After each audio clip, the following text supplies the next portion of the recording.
Good evening, everybody, and finally the wait is over. Today I am here, the Vijaya Mukherjee, the dietitian. For last 18 years I've been practicing, and I've merged Ayurveda into my dietetic practice while treating the different metabolic syndromes and also while treating the weight management. So let us start the discussion. So before going into the details, I'd like to tell you like what Ayurveda is. Ayu is your longevity and Veda is science. So basically the science of longevity is Ayurveda, and as we all know that Ayurveda is the mother of the treatment, mother of the modern medicine, and it is the mother of the any baseline of the treatment.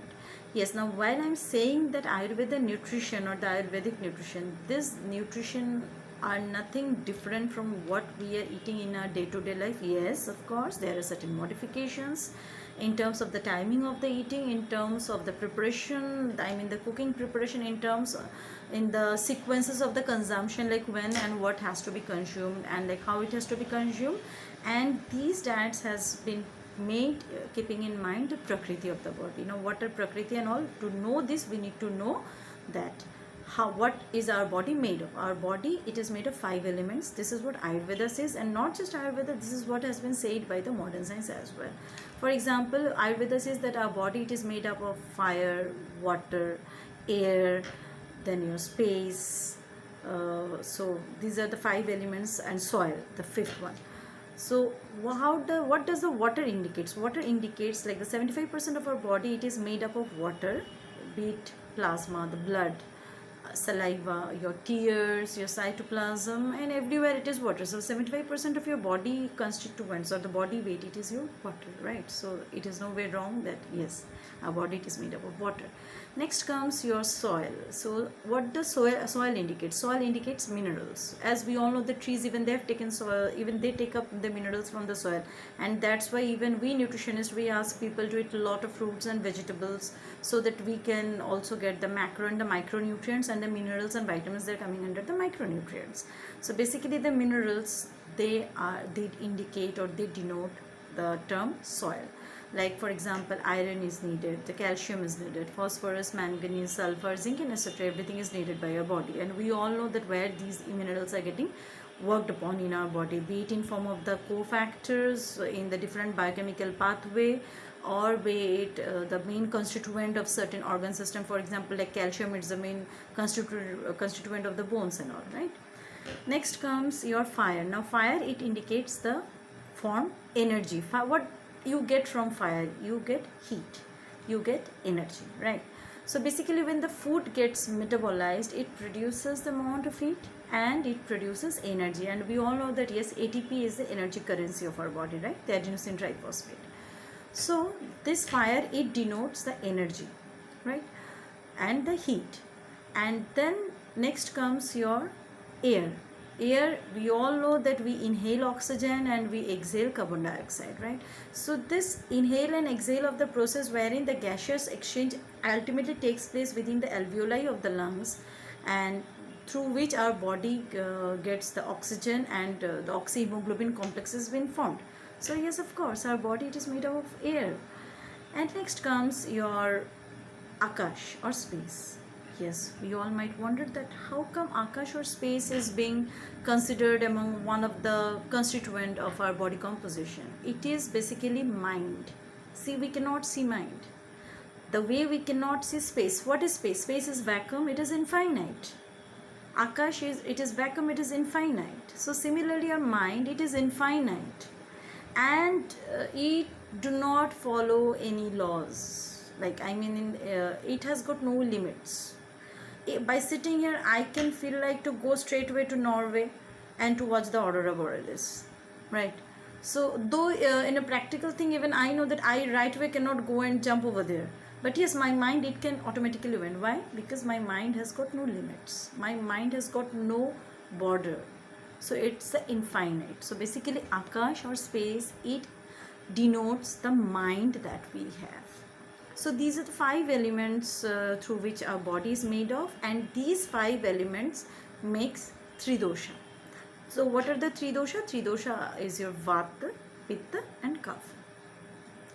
We all have these 5 elements, but yes, of course, these 3 prakritis are also there in everybody. But who would be having the prakriti of pitta or vat or kapha as dominating depends on the proportion of these 5 elements, which might be little higher or lower in everybody, right? Like for example, we all have water in our body, but few of us are very very dehydrated, so our skin and everything is very dry, but few of are having very moist kind of skin, so that means the water content is high. So that way that our body, it is made of all these 5 elements, and these 5 elements comprise together to form vata, pitta and kapha. And we all have this vat, pitta, kapha. But yes, of course, what percentage of these elements would be there identifies that what prakriti I will be. So these 3 dosha makes up our prakriti, and it is very interesting fact that our prakriti is basically decided when our parents, they have been mating. So at that point of time, what was their mindset and everything, that decided what would be our prakriti. So that's why we say that we inherit genes from our parents, right? And that way the mindset and everything. So the 3 doshas, as I was saying, is your vata, pitta, kapha. The vata 3 dosha, among these 3 doshas, the vata has been found to be having more of air and space as their composition, which is little higher.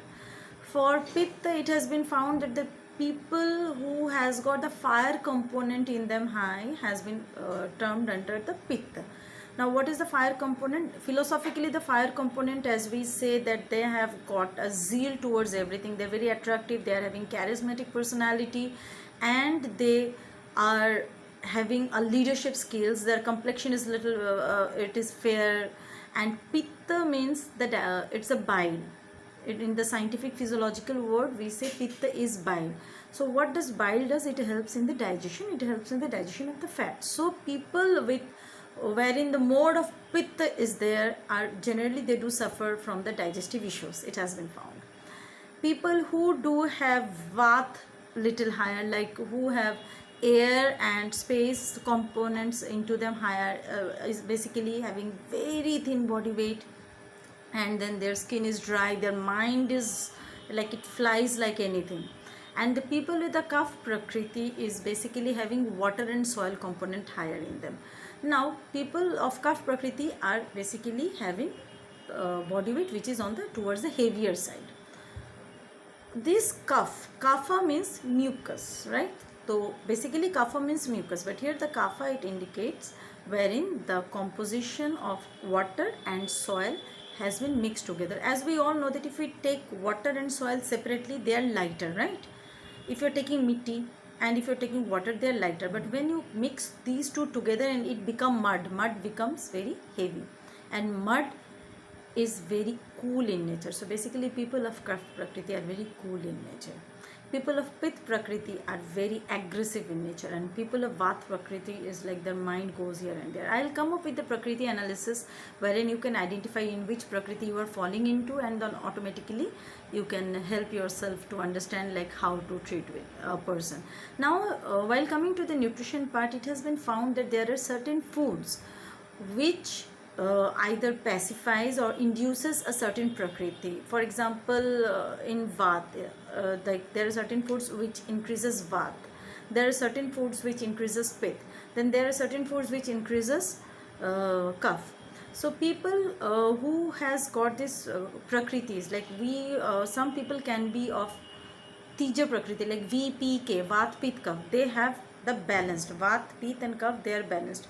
Few people can be mainly of Vat Prakriti. Few people can be mainly of Pit Prakriti, and few people can be of Dija Prakriti. Dija Prakriti means there may be in them Vat and Pit is high as compared to the Kapha. Or in some people maybe Pit or Kapha is higher, or in some people maybe Vat or Kapha is higher.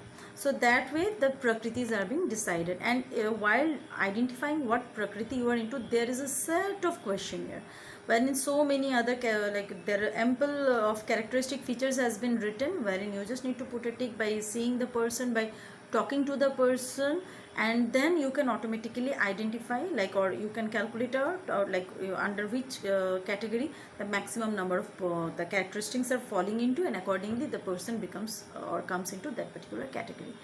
Now as I was saying that there are certain kinds of diet or there are certain kinds of food which increases cough, which increases pitta, and which increases vata. Yes, we cannot change the totality of a person altogether, but yes, of course, having said this, to some extent we can impact their body weight, we can impact their mind frame. For example, I'm just giving a simple example. If you're sitting for a prolonged hours in front of computer, and then if you're working in Excel or anything, we get restless, and then we feel like to go and eat some chocolate, right?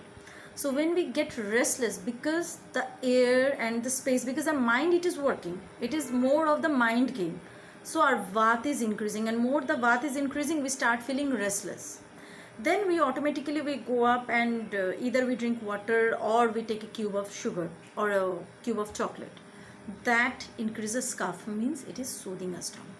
So it's a very long scientific explanations are there, and I'm just giving you a nutshell, and that in a limited period of time. I hope I'll be coming up with the next Prakriti analysis in my next episode, and I will also come up with the dietary advice, like what to eat and what not to eat. Until then, stay tuned to this my page. Thank you so much.